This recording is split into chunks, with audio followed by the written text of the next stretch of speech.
Yes, at saka Nay, di ba, nais natin magpasalamat sa kanilang lahat kasi mag-enjoy na po kayo ngayon sa panonood, tapos nakatulong pa po kayo. Kahit ang alam po natin lahat na ang proceeds po nito ay mapupunta po doon sa sisusuportahan namin ni Nanay na Kasuso Foundation para po yung sa breast care, yung mga breast cancer patients. Yung mga breast cancer patients po namin, yung mga indigent, yung walang-wala, Yes. yung White House Cares, ng Kasuso Foundation. Meron na po kaming 800 na pasyente.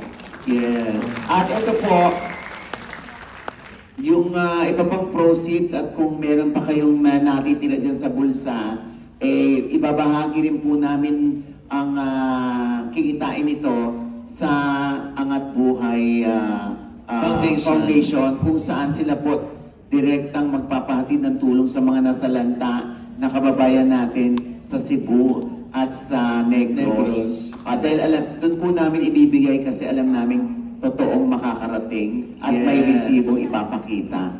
Ayan. Kaya kung meron pa po kayong nalalabid yung mga barya, pwede niyang ipakiabot sa amin at ididiretso po natin doon sa Angat Buhay Foundation. Okay? Yes. Maraming salamat po. Thank you po.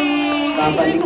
Huling notice lang natin sa kanila. Huwag niyo pong i-share yung ending ng story. Yes. Huwag niyo pong i-spoil. At saka, kung magugustuhan niyo po, alam naman po natin, ito po yung una natin sa Canada. Meron pa po bukas sa Ottawa. Sa Sunday naman po sa Toronto. Tapos sa 50 naman po sa Edmonton. Kaya kung magugustuhan niyo po, hilingin po namin na i-chika niyo po doon sa mga kaibigan at mag-anak niyo po doon sa mga nasabing lugar para sila rin po ma-experience po nila yung mapapanood niyo ngayong gabi. Ayan. Maraming salamat po. Hindi na po namin patatagalin dahil alam ko naman na maraming salamat po dahil may strike yata na naganap.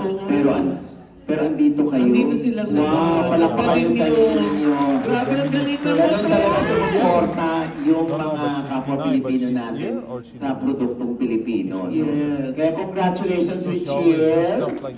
Oo, at sa mga magigiting nating sponsors, maraming salamat po sa nagtiwala. Congratulations sa lahat ng